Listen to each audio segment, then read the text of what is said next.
You don't need an accounting degree to master accounts payable. You just need to understand the right concepts, which are not that difficult if they're explained clearly. In the next few minutes, I'll walk you through 17 core accounting fundamentals that will make your AP work faster, easier, and more accurate. So let's start with accruals for accounts payable, the fast version. If you get this wrong, all your accounting reports will be incorrect. Accruals in accounts payable mean recording the expenses when they are incurred, not when the invoice shows up, not when you actually pay the invoice. If the goods arrive or the service has happened, you accrue it, even if the vendor is slow in invoicing your organization. And yes, that occasionally happens. Next, deferrals. This might be one of the most misunderstood concepts in accounts payable. If you've ever prepaid anything, this matters a lot. Deferrals happen when accounts payable pays early. Prepaid insurance, software, retainers, they start as assets, not as expenses. You expense them over time as the benefits are used. They don't happen as often as accruals in most businesses, but they are important to those who prepay for lots of goods. If you're new here, on this channel we teach accounts payable best practices, accounting basics, accounts payable automation, and job search strategies for business professionals just like you. It's really important that you understand this next one. What is the three-way match? You're going to hear this a lot in accounts payable. Some say this is the #1 fraud prevention tool in accounts payable. I say it does a lot more. How does it work? The three-way match compares the purchase order,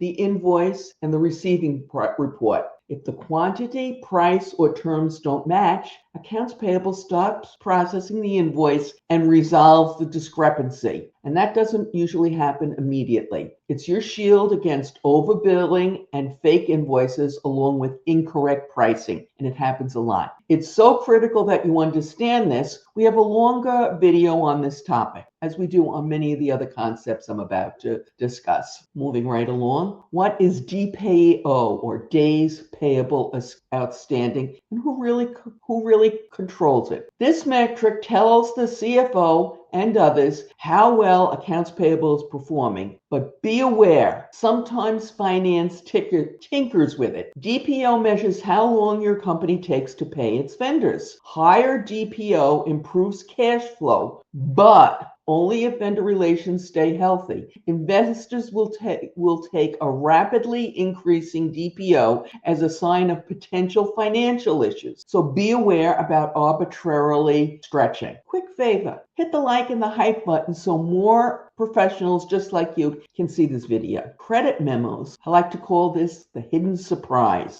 If the vendor owes you money, it shows up, or it should show up, in a credit memo. A credit memo reduces what you owe. They can be issued for returns, pricing errors, shortages, duplicate payments, or damaged goods, and probably some other reasons as well. Accounts payable applies this credit memo to the next invoice, or you may request a refund, but most people will just apply it to the next invoice. But be aware that sometimes suppliers forget to send credit memos, and sometimes even when they do, they get lost. So it'll probably not come as any surprise to you that there's also debit memos. Sometimes AP has to correct the vendor. A debit memo is issued by the buyer to reduce the amount owed, usually for shortages or quality issues. It's when accounts payable says, we're not paying for what we didn't get. Now be aware that sometimes a debit memo won't be issued, but the invoice will be returned and the supplier will be asked to send a corrected invoice, which is probably part of the reason we don't see debit memos that often, although in some industries they're quite common. Vendor statement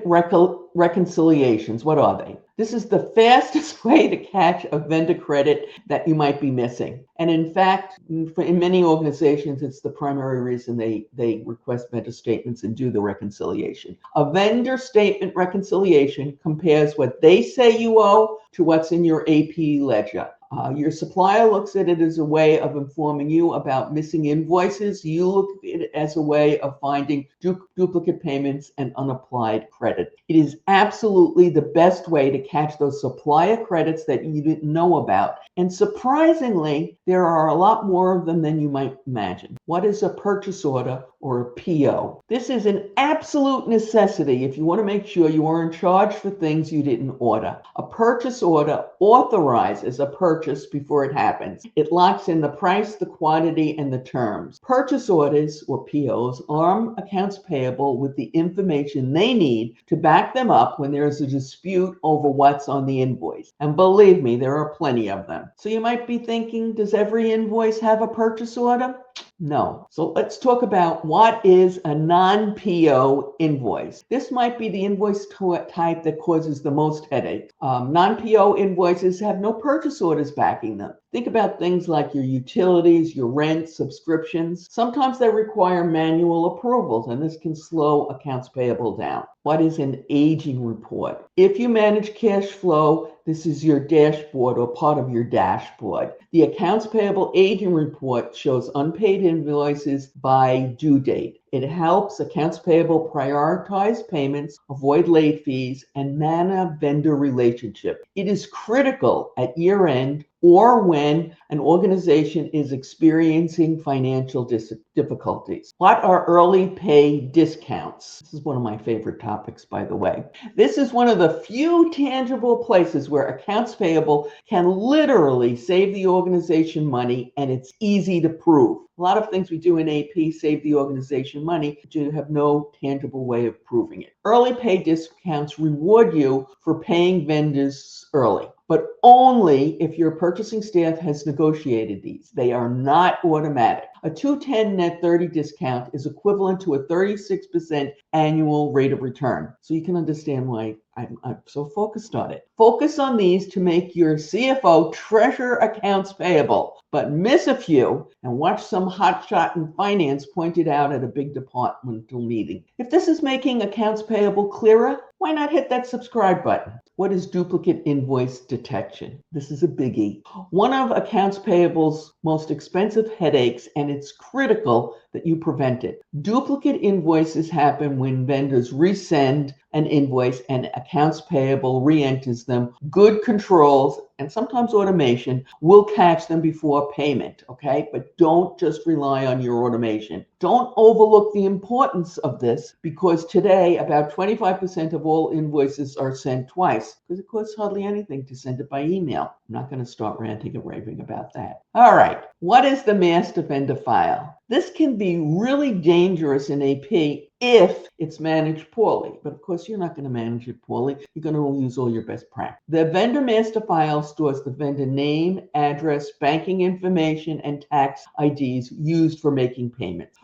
Accurate data, regular cleansing, along with strong internal controls in the master vendor file will help you prevent fraud, inaccurate or incorrect payments, and will help you with compliance issues. What is a IRS Form W-9 and why do you need them? If accounts payable doesn't collect and validate the information on this critical form, tax season will get really ugly and expensive. A W-9 provides a vendor's legal name and tax ID. AP uses it to set up the vendor in the master vendor file and issues those annoying, time-consuming 1099s. No verified W-9, no payment is a practice many follow, giving them the pressure they need to get that W-9 information from suppliers who are reluctant to provide it. Now, to be perfectly honest, if the supplier doesn't provide the W-9 and you took delivery of the goods, you legally, and notice I'm emphasizing the word legally, owe them that money, even if they don't give you the W-9, but you can try still. What is accounts payable automation,